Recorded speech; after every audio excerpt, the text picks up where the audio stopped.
Hello guys, welcome to the maths. Chapter है हमारा perimeter and area, NCERT class 7 exercise 11.1।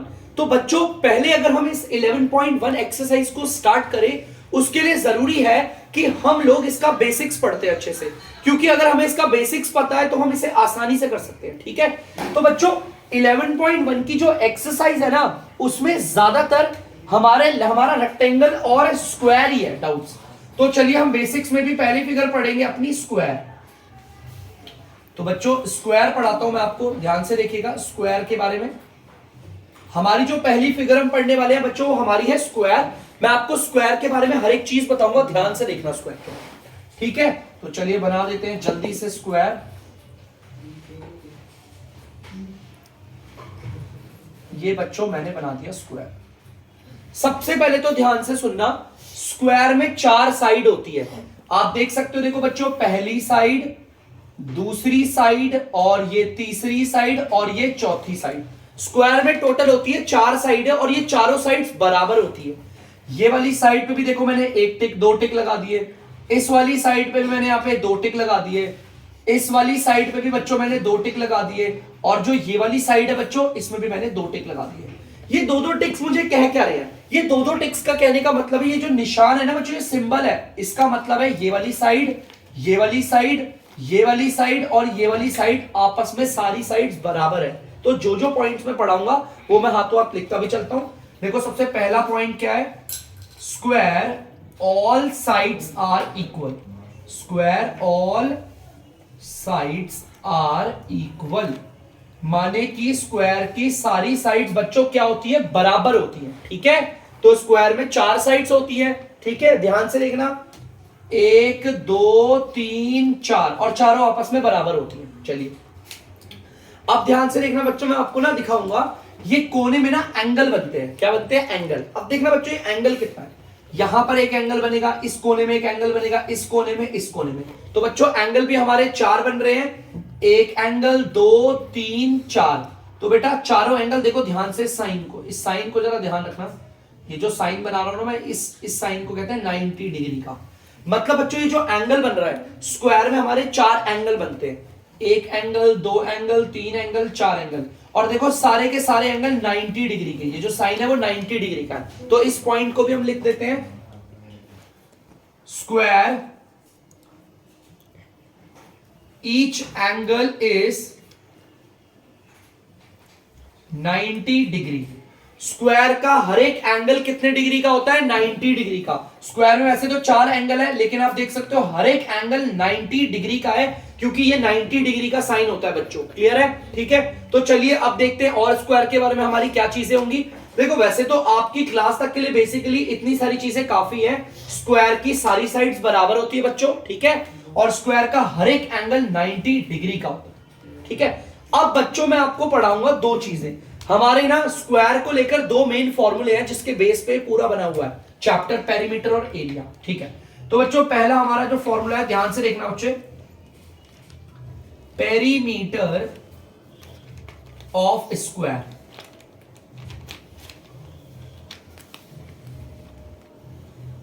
Perimeter of square sir होता क्या है? Sir ये पेरीमीटर ऑफ स्क्वायर हमें नहीं पता सर, हम निकालते तो है इसका फॉर्मूला।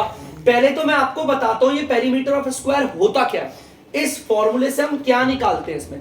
बच्चों ध्यान से देखना मेरे ग्रीन मार्कर को, जहां जहां मैं चला रहा हूं,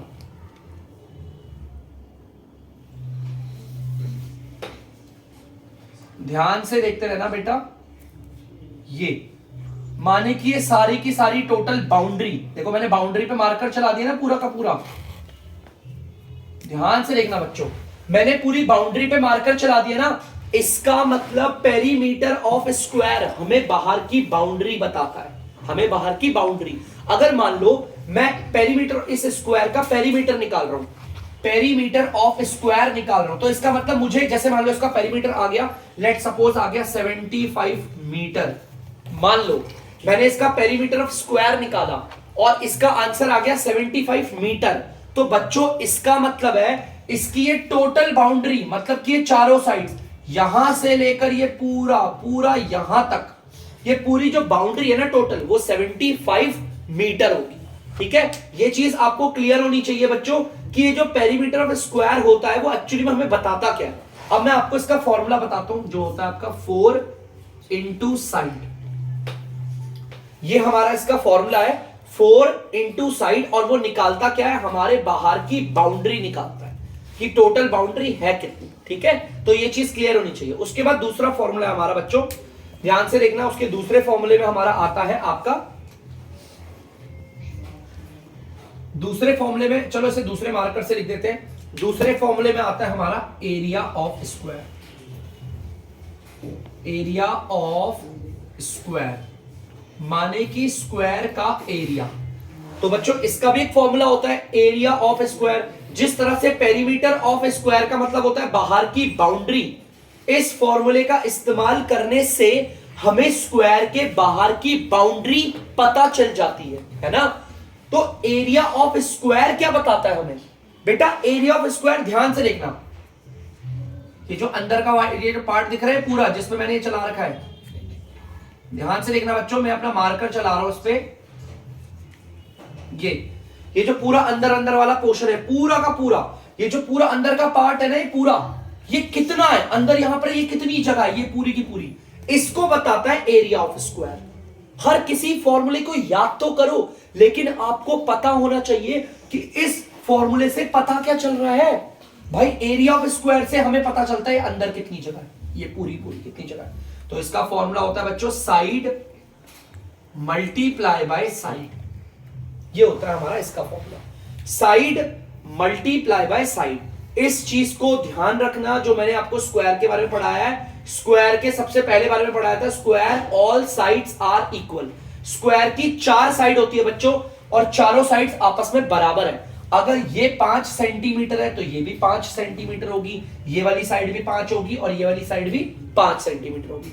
स्क्वायर के अंदर 4 एंगल होते हैं, और चारों एंगल्स जो होते हैं वो हमारे क्या होते हैं 90 डिग्री के। ये भी 90 डिग्री, ये भी 90 डिग्री, ये भी 90 डिग्री, और वो भी 90 डिग्री। ठीक है, इस चीज को याद रखना। पेरीमीटर ऑफ स्क्वायर का जो फॉर्मूला है वो हमें बाहर की बाउंड्री बताता है कि टोटल बाउंड्री कितनी है।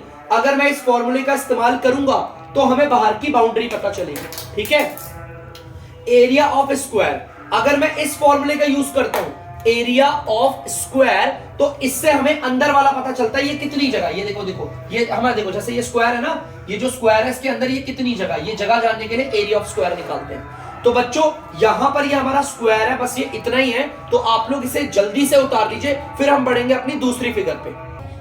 तो बच्चों आप लोग देख सकते हैं सेकंड वाली हमारी फिगर है रेक्टेंगल, जो हम पढ़ने वाले हैं रेक्टेंगल। तो जल्दी से रेक्टेंगल भी बनाते हैं, उसके बारे में पढ़ाते हैं आपको। तो रेक्टेंगल बना देते हैं बच्चों जल्दी से।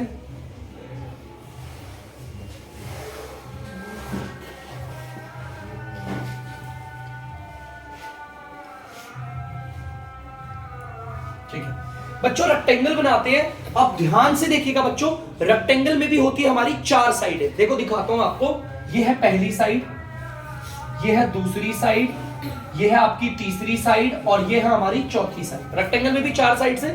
अब मैं एरोस के जरिए बताऊंगा आपको कौन कौन सी साइड्स बराबर है। इस वाली साइड पे मैंने दिए 2 एरो, और इस पे भी दिए मैंने 2 एरो। ठीक है, इस वाली साइड पे मैंने दिया सिंगल एरो, और इस वाली साइड पे भी दिया सिंगल एरो। अब मुझे इन एरो के जरिए पता चल गया बच्चों कि ये वाली साइड इस वाली साइड के बराबर है। आमने सामने को कहते हैं बच्चों इंग्लिश में ऑपोजिट। ठीक है, ये वाली जो साइड है ना बच्चों, ये किसके बराबर है, अपने अपोजिट वाले के, इस वाली के। और अगर आप इस वाली साइड के देखोगे, इसमें भी एक टिक है। इसके अपोजिट साइड कौन सी है, ये वाली, इसमें भी एक टिक है, ये भी बराबर है। तो बच्चों आप लोग देख सकते हैं रेक्टेंगल में हमारी 4 साइड होती है, और चारों साइड, मैं ये नहीं कह सकता ये वाली साइड, ये वाली साइड, ये वाली साइड और ये वाली चारों बराबर है। नहीं बच्चों, चारों बराबर नहीं है। ये वाली साइड अपने सामने वाली साइड के बराबर है, और ये वाली साइड अपने सामने, मतलब कि रेक्टेंगल में आमने सामने जो वाली साइड होती है ना, देखो आमने सामने वाली साइड वो बराबर होती है, जिसे हम कहते हैं अपोजिट साइड। ठीक है, तो यही चीज हम लिख देते हैं। ये लाइन जो है हमने बोली, जो वो लिख देते हैं जल्दी से। Rectangle opposite sides are equal, opposite sides are equal, rectangle की अपोजिट साइड मतलब कि आमने सामने वाली जो साइडें होती है वो होती हैं बराबर। ठीक है, चलिए बेटा ध्यान देना, जो रेक्टेंगल की बड़ी वाली साइड होती है, देखो लंबी वाली साइड है, जैसे कि ये लंबी वाली साइड है, इसको हम बोलते हैं लेंथ, एल से बताते हैं लेंथ। ठीक है, अगर इसको लेंथ बोला है तो ये भी लेंथ होगा। और ये जो छोटी वाली साइड दिख रही है बच्चों आपको, इसको बोलते हैं ब्रेथ, अगर इसे ब्रेथ बोला है तो ये वाला भी हमारा ब्रेथ होगा। ठीक है, चलिए अब देखते हैं और इसके बारे में क्या है। रेक्टेंगल की अपोजिट मतलब आमने सामने वाली साइड बराबर होती है। और दूसरा ध्यान से देखना बच्चों, रेक्टेंगल के अंदर भी देखो यहां पर कोनों में होते हैं एंगल, एंगल ना हमेशा कोने में होते हैं, वर्टेक्स में होते हैं। देखो ये कोना, ये कोना, ये कोना और ये कोना, इन चार कोने में एंगल है। देखो एंगल कौन सा है, साइन को देख के आपको पता चल गया होगा, मैंने आपको भी स्क्वायर में बताया था। रेक्टेंगल में हमारे पास चार एंगल होते हैं और चारों के चारों एंगल आप साइन देख सकते हो 90 डिग्री के होते हैं। तो मैं यहां पे लिख देता हूं rectangle each angle is 90 degree, rectangle का हर एक एंगल 90 डिग्री का होता है, ये 90 डिग्री का ही साइन है। ठीक है, तो चलिए बच्चों, अब जैसा कि हमने ये दो कर लिया, अब नॉर्मली हम बढ़ते हैं आगे, अब हम बढ़ते हैं अपने फॉर्मूला की ओर, देखते हैं फॉर्मूला क्या कहता है। सबसे पहले मैंने आपको रेक्टेंगल के बारे में बता दिया है, रेक्टेंगल की अपोजिट साइड बराबर होती है, मतलब आमने, रेक्टेंगल की आमने सामने वाली साइडें बराबर होती है। Rectangle each angle is 90 degree, rectangle के अंदर का हर एक एंगल 90 डिग्री के बराबर होता है। ठीक है, अब हम पढ़ते हैं इसका पहला फॉर्मूला, वही पेरीमीटर एरिया चैप्टर है, तो पहले मैं आपको बताऊंगा पेरीमीटर, पेरीमीटर ऑफ रेक्टेंगल, इस रेक्टेंगल का पेरीमीटर का फॉर्मूला। और हकीकत में ये पेरीमीटर ऑफ रेक्टेंगल निकालने से हमें क्या पता चलता है इस रेक्टेंगल का, यार इस फॉर्मूले का यूज करते हैं ना, पेरीमीटर ऑफ रेक्टेंगल, तो इसका इस्तेमाल करने से क्या पता चलेगा इसमें, तो ध्यान से देखना बच्चों, बाहर की बाउंड्री, देखो ध्यान से, मैंने बाउंड्री पे चला रखा है ना मार्कर, ये हमें पता चलती है बाहर की बाउंड्री, मैं साइड साइड से चला रहा हूं, उसके ऊपर चलाने से दिखेगा नहीं, ये देखो रेड रेड मार्कर कर दिया मैंने। इसका मतलब पेरीमीटर ऑफ रेक्टेंगल को निकालने से, इसका यूज करने से हमें अपने रेक्टेंगल की बाहर की बाउंड्री पता चलती है कि बाहर की बाउंड्री कितनी है। ठीक है, और इसका फॉर्मूला होता है बच्चों 2 ब्रैकेट के अंदर लेंथ प्लस ब्रेथ, ये होता है हमारा इसका फॉर्मूला, पेरीमीटर ऑफ रेक्टेंगल का फॉर्मूला है। ठीक है बच्चों, बड़ा सिंपल सा है। अब हम निकालते हैं एरिया ऑफ रेक्टेंगल, दूसरा फॉर्मूला है हमारा एरिया ऑफ रेक्टेंगल। सबसे पहले तो देखते हैं बच्चों हम एरिया ऑफ रेक्टेंगल हमारा होता क्या है। बच्चों एरिया ऑफ रेक्टेंगल का मतलब ये अंदर वाला पार्ट, मैं ब्लैक मार्कर से इस बार नहीं कर रहा, अगर आप चाहो तो बता दो। देखो एरिया ऑफ रेक्टेंगल का मतलब ये जो अंदर अंदर ये पूरा व्हाइट पार्ट दिख रहा है, ये कितना है, ये पूरा का पूरा कितनी जगह है इसके अंदर, ये पूरी जगह अगर जाननी है तो उसके लिए एरिया ऑफ रेक्टेंगल का इस्तेमाल होता है। कभी भी अगर आप एरिया ऑफ रेक्टेंगल निकाल रहे हो तो इसका मतलब है आपको यह पता करना है कि अंदर कितनी जगह है, इसमें ये जगह जाननी है, तो एरिया ऑफ रेक्टेंगल लगता है, जिसका फॉर्मूला होता है length multiply by breath. Length आपको पता है, आपके पूरे रेक्टेंगल में जो सबसे लंबी वाली होती है उसे लेंथ बोलते हैं, और जो सबसे छोटी वाली साइड होती है उसे ब्रेथ बोलते हैं। चाहे तो आप ब्रेथ इसे बोल लो, चाहे ब्रेथ इसे बोल लो, या फिर आपका मन है लेंथ इस वाली साइड को बोलो या फिर इस वाली साइड को, बात तो एक ही है। क्लियर है पक्का? अगर ये वाली साइड है हमारी 5 सेंटीमीटर तो ये भी होगी हमारी 5 सेंटीमीटर, अगर ये वाली साइड है हमारी 2 सेंटीमीटर तो ये वाली साइड भी कितनी होगी 2 सेंटीमीटर। तो यहां पर बच्चों एक्सरसाइज 11.1 का बेसिक होता है कंप्लीट। अब आप जल्दी से इसे उतार लीजिए, हम बढ़ेंगे एक्सरसाइज की ओर। तो बच्चों आप लोग देख सकते हैं एक्सरसाइज 11.1 का हमारा फर्स्ट क्वेश्चन, जल्दी से हम इसे पढ़ते हैं अच्छे से और देखते हैं क्वेश्चन क्या कह रहा है, उसे सॉल्व करते हैं। ठीक है, चलिए। The length and the breadth of a rectangular piece of land are 500 metre and 300 metre respectively, full stop. तो चलिए बच्चों, ये जो मैंने पढ़ा है इसका मतलब क्या है मैं बताता हूं आपको। वो कह रहा है एक ना रेक्टेंगुलर पीस ऑफ लैंड है, मतलब जमीन का एक टुकड़ा है जिसका आकार है रेक्टेंगल। चलो भाई, जमीन का एक पीस है, हम बना लेते हैं यहां पर। जमीनें होती है ना, तो जमीन का एक पीस है जो रेक्टेंगल की शेप में, तो रेक्टेंगल की शेप बना लेते हैं। ठीक है बच्चों, मैंने रेक्टेंगल की शेप बना दी। ये हमारा क्या है, रेक्टेंगुलर लैंड। हमारा जमीन है ना, ये जमीन, और कौन से शेप की है? ये जो जमीन का टुकड़ा है बच्चों, वो हमारे रेक्टेंगल शेप की है, ठीक है, रेक्टेंगल के आकार की है, जैसा कि क्वेश्चन ने बोला। क्वेश्चन ने बोला इसकी लेंथ और ब्रेथ दे रखी है बच्चों। इस रिस्पेक्टिवली का मतलब है जिस ऑर्डर में लेंथ ब्रेथ बोला है उसी ऑर्डर में उनकी वैल्यू होगी। लेंथ को पहले बोला है तो लेंथ आपकी 500 मीटर है, ब्रेथ को बाद में बोला है तो ब्रेथ आपकी 300 मीटर है, ठीक है। तो ये हमारी जमीन का टुकड़ा है जिसकी शेप है रेक्टेंगल। हमें इसकी लेंथ 500 दे रखी है। लेंथ मैंने बताया था जो बड़ी वाली होती है उसे लेंथ बोलते हैं। ये हो गई हमारी 500 मीटर। अगर हमारी ये 500 मीटर है, मैंने आपको बेसिक्स में बताया था, ये रेक्टेंगल है, इसमें आमने सामने वाली साइड्स बराबर होती है। ये 500 मीटर है तो ये भी 500 मीटर होगी, ठीक है। ब्रेथ हमारी छोटी वाली साइड को कहते हैं, ब्रेथ हमारी बच्चों 300 मीटर है, तो हम यहां लिख देते हैं 300 मीटर। अगर ये 300 मीटर है बच्चों तो इसके सामने माने इसके अपोजिट वाली साइड ये भी 300 मीटर होगी, ठीक है। यहां पर मुझे ये भी पता चल गया, क्लियर है। सबसे पहले फाइंड, हमें पहले पार्ट में क्या करना है? It's area. हमें इसका एरिया निकालना है बच्चों। एरिया में मैंने आपको बताया था मतलब कि ये पूरी जगह, एरिया का मतलब यही होता है ना, ये पूरी जगह निकालनी है, ठीक है। बड़ा सिंपल है, ठीक है। चलिए ध्यान देंगे, पहले वाले पार्ट में हम देखते हैं, हमें एरिया निकालना है तो हम लिख देते हैं इट्स एरिया। हमारे रेक्टेंगल का एरिया निकालना है तो या तो आप इट्स एरिया लिख दीजिए। अच्छा, रेक्टेंगल का एरिया निकालना है, रेक्टेंगल है ना ये, तो ये हमारी जो जमीन है रेक्टेंगल के शेप की, आपको पता रेक्टेंगल है ना ये, तो ये जमीन रेक्टेंगल है। इसका एरिया निकालने का फॉर्मूला मैंने आपको बताया था, जैसा कि उसने बोला इसका एरिया निकालो। आप चाहो तो ऐसे ना लिखकर ये भी लिख दो, एरिया ऑफ रेक्टेंगल, आप ऐसे भी लिख सकते हैं, एरिया ऑफ रेक्टेंगल। चलो इस रेक्टेंगल का एरिया निकालते हैं। ये जो भी रेक्टेंगुलर लैंड है उसका एरिया निकाल लेते हैं बच्चों। तो बच्चों एरिया ऑफ रेक्टेंगल का फॉर्मूला होता है आपका लेंथ मल्टीप्लाई बाय ब्रेथ। मैंने आपको बताया था फॉर्मूला, और इसका इस्तेमाल करने से आएगा क्या बच्चों? ये पार्ट आएगा, ये अंदर का, ये, ठीक है। चलिए इक्वल की जगह पर इक्वल बनाते हैं। पहले उसने बोला है लेंथ लिखने को, तो लेंथ हमारी आप देख सकते हो ये कितनी है, लेंथ 500 मीटर, 500 मीटर लिख दिया, ठीक है। लेंथ की जगह पर 500 मीटर लिख दिया। उसके बाद वो कह रहा है मल्टीप्लाई, तो मैं यहां पर बना लेता हूं मल्टीप्लाई। फिर वो कह रहा है ब्रेथ लिखने को, तो आप देख सकते हो ब्रेथ इस छोटी वाली को कहते हैं 300 मीटर, मैंने 300 मीटर लिख दिया। इक्वल के नीचे इक्वल आ गया। अब ध्यान से सुनना बच्चों, ये 0 0 वाले कितने आसानी से होते हैं, सुनना।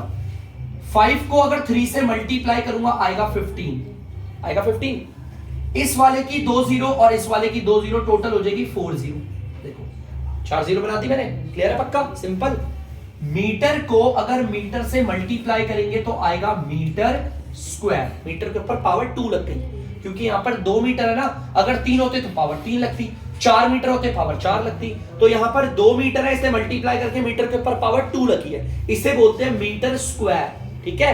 अगर किसी यूनिट के ऊपर पावर 2 है तो इसे स्क्वायर पढ़ते हैं, और अगर किसी यूनिट के ऊपर पावर 3 है तो बच्चों इसे क्यूब पढ़ते हैं, ठीक है। वो तो आप धीरे धीरे क्वेश्चंस करेंगे तो आपको पता चल जाएगा। तो बच्चों पहले वाले पार्ट में मुझसे एरिया पूछा था, मैंने एरिया निकाल के बता दिया। मुझे पता चल गया है कि ये जो मेरी जमीन है, ये जो मेरी लैंड है ना, जमीन है जो रेक्टेंगल के शेप की है, इसका एरिया कितना है बच्चों? 1,50,000। देखो आप कॉमा भी लगा सकते हो, उसके बाद आपको पता चल जाएगा 1,50,000 मीटर स्क्वायर, ठीक है। ये मेरा पहला था, एरिया मैंने बता दिया। मेरी जमीन कितनी बड़ी है? 1,50,000 मीटर स्क्वायर। अब सेकंड पार्ट में देखो वो क्या कह रहा है, एक बार पढ़ते हैं फिर बताता हूं मैं आपको। The cost of the land, मतलब हमें क्या फाइंड करना है? Find the cost of the land, मतलब हमें जमीन की कीमत निकालनी है। यार हमें पता चल गया हमारी जमीन कितनी है। अगर कोई मुझसे बोलेगा भाई आपकी जमीन कितनी है, तो पहले वाले पार्ट में मुझे पता चल गया ये जमीन, ये कितना है, ये पूरा पूरा एरिया कितना है, 1,50,000 मीटर स्क्वायर है ना। वो कह रहा है अपने जमीन की कीमत बताओ। हमें देखो यहां पर क्या दे रखा है, अगर, इफ का मतलब होता है बच्चों अगर, if 1 metre square of the land cost ₹10,000, अगर 1 मीटर स्क्वायर की जमीन जो होगी, 1 मीटर स्क्वायर का मतलब जरा सी, इतनी सी मान लो, 1 मीटर स्क्वायर का मतलब मान लो इतनी सी मान लो 1 मीटर स्क्वायर, ठीक है। 1 मीटर स्क्वायर का मतलब इतनी सी जमीन। अगर इतनी सी जमीन लेंगे तो हमारे को कितने रुपए पड़ेंगे? 10,000 रुपए की कीमत है। अगर हम इतनी सी जमीन लेते हैं तो हमारी कीमत कितनी होगी? 10,000, मतलब 1 मीटर स्क्वायर से। तो लिख लेते हैं बच्चों यहां पर जो दे रखा है सेकंड वाले पार्ट में, cost of 1 metre square land, माने कि अगर 1 मीटर स्क्वायर की जमीन है, वो जरा सी जमीन है, तो मुझे कितने रुपए लगेंगे अगर मैं खरीदूंगा? 10,000 रुपए लगेंगे बच्चों। ये मैं अपने मन से नहीं बोल रहा, क्वेश्चन ने बोला, आप देख सकते हैं, बोला ना क्वेश्चन ने, अगर मैं जरा सी 1 मीटर स्क्वायर की जमीन खरीदूंगा तो मुझे 10,000 रुपए देने पड़ेंगे। और मेरी पूरी की पूरी जमीन में कितना है भाई एरिया? 1,50,000 metre square. मुझे वो बोल रहा है अगर 1 मीटर स्क्वायर की जमीन इतने रुपए की है तो मेरी जमीन कितनी है? मेरी जमीन तो इतनी है ना, मुझे अपनी पूरी जमीन की कीमत निकालनी है ना। देखो, find the cost of the land, हमें पूरी लैंड की कीमत निकालनी है। तो बच्चों, कॉस्ट ऑफ हमारी जमीन कितनी है? 1,50,000 मीटर स्क्वायर लैंड, हमें तो ये निकालना है ना बच्चों। 1 मीटर स्क्वायर की जो लैंड है उसकी कीमत तो 10,000 रुपए है, 10,000 रुपीज है। मुझे पता करना है ये। अगर कोई सोचेगा सर आप ये क्यों निकाल रहे हो? क्योंकि मेरी जमीन का एरिया तो इतना ही है ना, 1,50,000 मीटर स्क्वायर। तो अगर मैं अपनी जमीन की कीमत निकालूंगा तो इसी को तो लूंगा। देखो बच्चों, ध्यान से सुनना, अब मेरी बात को ना जरा गौर करना। आपको एक का दे रखा है, ध्यान से देखना, आपको एक के बारे में दे रखा है, ठीक है? ये बहुत ही ज्यादा इजी बोल लो और बहुत ही ज्यादा इंपॉर्टेंट कॉन्सेप्ट है कि आपको एक का दे रखा है। आप यहां पर देख सकते हैं बच्चों बोर्ड पे कि आपको एक का दे रखा है, ठीक है? और आपको क्या करना है बच्चों? एक से ज्यादा, ध्यान से देखना बच्चों, एक से, ये एक से ज्यादा ही है ना, मतलब एक के बारे में तो मुझे पता है, आपको एक से ज्यादा का निकालना है। कंडीशन को सुनो, मैं बार बार रिपीट क्यों कर रहा हूं, थोड़ी इंपॉर्टेंट है, ध्यान से नहीं, दिमाग लगा के सुनना। आपको एक के बारे में पता है और आपको एक से ज्यादा का निकालना है। ऐसे वाले केस में हमेशा करते हैं मल्टीप्लाई। याद रखना, हमेशा क्या करते हैं? मल्टीप्लाई। और किसको करते हैं बेटा? इस वाले पार्ट को और ये जो यहां होगा, इन दोनों को मल्टीप्लाई करेंगे। यहां मैं लिख देता हूं रुपया 10,000, इस वाले पार्ट को मल्टीप्लाई करेंगे इससे 1,50,000, ठीक है? देखो ध्यान से, इसको और इसको मल्टीप्लाई कर देंगे, ठीक है? और ध्यान से सुनना, ये मीटर स्क्वायर नहीं आएगा, सिर्फ रुपया आएगा, क्योंकि कीमत निकाल रहे हैं, कीमत हमेशा रुपया में होती है। अब देखो, मैंने आपको बताया था मल्टीप्लाई कैसे करते हैं। यहां पर 1 ले लो और यहां पर 15 ले लो। 1 को 15 से मल्टीप्लाई करोगे तो सेम 15 ही आ जाएगा। आ गया 15। इसमें कितनी जीरो? 1 2 3 4, इसमें कितनी जीरो? 1 2 3 4, टोटल 8 जीरो हो गए, 8 लगा दो। 1 2 3 4 5 6 7 8 लगा दिया 8 जीरो, और यहां पर लगा दिया रुपया। अब यार ये कितने रुपए की जमीन हो रही है? बहुत महंगी जमीन है। 1 10 100 1000 10,000 लाख 10 लाख करोड़ 10 करोड़। ओके, या तो आप ऐसे भी बोल दोगे तो ऐसे भी चल जाएगा। 150 करोड़ रुपए की जमीन है भाई साहब, 150 करोड़ रुपए की जमीन है हमारी। ये जो हमारी जमीन है ना, जो रेक्टेंगल के आकार है, पीस ऑफ लैंड, हमारी ये जो लैंड है उसकी कीमत कितनी निकली? 150 करोड़ रुपए। बच्चों बहुत मायने रखता है, 150 करोड़ बहुत बड़ी जमीन है, ठीक है? तो क्लियर है? मुझे तो इसमें ये इतनी बड़ी जमीन है कि आप लोगों के स्कूल खुल जाएंगे, बहुत बड़ी है, आराम से स्कूल, बड़ा सा स्कूल खुल सकता है इसमें, और उसके अंदर और भी काफी सारी चीजें आ सकती है, इतनी बड़ी। ये तो मैंने बोर्ड पे बनाने के लिए बनाई है, हकीकत में ये बहुत बड़ी जमीन है, ठीक है? तो आई होप बच्चों, हमारा पहला वाला पार्ट और सेकेंड वाले पार्ट में जो भी बोला था, पहले वाले पार्ट में एरिया बोला था, मैंने एरिया निकाल दिया, मतलब ये कितना है। दूसरे वाले पार्ट में बोला था आप अपनी जमीन के कॉस्ट बताओ, कितने रुपए की जमीन है आपकी, ठीक है? हमें यहां पर बता रखा था 1 मीटर स्क्वायर की जमीन इतने रुपए की होती है। एक का दे रखा था, एक से ज्यादा का निकालने के लिए मल्टीप्लाई करते हैं, मैंने बताया, ठीक है? तो बच्चों जल्दी से आप इस क्वेश्चन को उतार दीजिए, बढ़ते हैं हम अगले क्वेश्चन की ओर। तो बच्चों आप लोग देख सकते हैं दूसरा क्वेश्चन। अब बड़ी ध्यान से सुन लो बच्चों, क्योंकि अब ना बात जो बता रहा हूं बहुत जरूरी है। पेरीमीटर और एरिया में ये चीजें बार बार आएंगी, कोई बात नहीं, टेंशन मत लेना, मैं आपको ऐसे समझाऊंगा जिसने ना ध्यान देके पढ़ लिया, आई प्रॉमिस बच्चों, डीमैथ्स उसको बहुत ज्यादा, आपको डीमैथ्स से काफी ज्यादा फायदा होगा। ध्यान से सुनना। Find the area of a square park whose perimeter is 320 metre. Question कह रहा है आपको ना स्क्वायर की शेप का एक पार्क है, आपको उसका एरिया निकालना है, ठीक है भाई? हमें तो एरिया निकालना है और पेरीमीटर हमें दे रखा है, ठीक है? कोई नहीं, बना लेते हैं, कितना अच्छा क्वेश्चन है, ठीक ठाक है। मतलब देखते हैं, स्क्वायर पार्क बनाते हैं जल्दी से।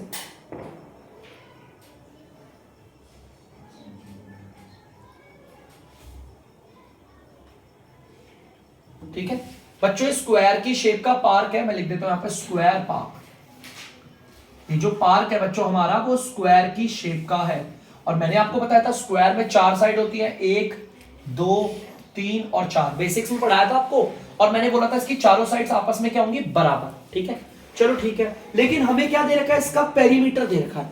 याद रखना बच्चों, ध्यान से सुन लो, हमें क्वेश्चन में क्या चीज दे रखी है और क्या चीज निकालनी है वो पता होनी चाहिए।